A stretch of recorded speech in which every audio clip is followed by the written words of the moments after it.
మీరు ప్లాస్టిక్ బాటిల్లో వాటర్ తాగే అలవాటు ఉందా?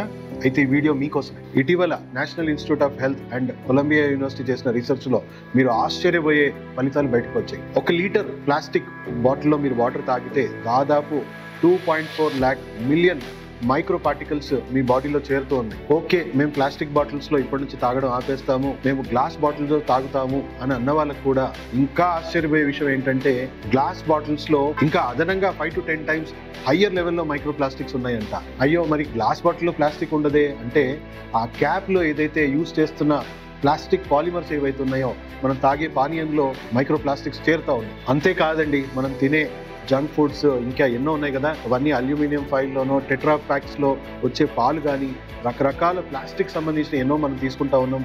వాటిలో కూడా అంతకంటే ఎక్కువ దారుణంగా మన బాడీలో ప్లాస్టిక్స్ చేరుకుంటా ఉన్నాయి. ఒక స్టడీస్లో క్లియర్గా మన బ్రెయిన్లో ఇప్పటికే ఆల్మోస్ట్ 6.5 grams ప్లాస్టిక్, అంటే ఆల్మోస్ట్ మనకు ఒక క్రెడిట్ కార్డ్ సైజ్ అంత ప్లాస్టిక్ మన బ్రెయిన్లో చేరుకుందని చెప్పేసి స్టడీస్ చెప్తా ఉంది. అండ్ ఈ ప్లాస్టిక్ పార్టికల్స్ మన జీర్ణకోశలో కానీ మన అవయవాల్లో కూడా చేరేసి విపరీతంగా ఇన్ఫ్లమేషన్స్ పెంచుతా ఉన్నాయి, ఎన్నో రకాల రోగాలు రుగ్మతలకు దారి తీస్తా ఉన్నాయి. మన శరీరంలో ఈ డయాక్సిన్స్ ఏవైతే ఉన్నాయో, టాక్సిక్ డయాక్సిన్స్ వల్ల మన శరీరంలో క్యాన్సర్ కణాలు ఆల్రెడీ ఉన్నట్టయితే అవి చాలా ఫాస్ట్ గా గ్రో అవ్వడానికి హెల్ప్ అవుతున్నాయి, లేదా క్యాన్సర్ కూడా మూలం అవుతా ఉంది. ఈ అలవాట్ల వల్లనే క్యాన్సర్ 3వ అతిపెద్ద మరణాల కారణంగా మారుతా ఉంది. సో దయచేసి స్టీల్ బాటిల్స్ కానీ లేకపోతే కాపర్ బాటిల్స్ కానీ మడ్డుకు సంబంధించిన పాట్స్ కానీ వీలైనంత మటుకు మనం ప్లాస్టిక్స్ ఎక్స్పోజర్ లేకుండా మన భవిష్యత్తు తరాలని మనని కాపాడుకోవాల్సిన అవసరం వచ్చేసింది. So avoid plastic.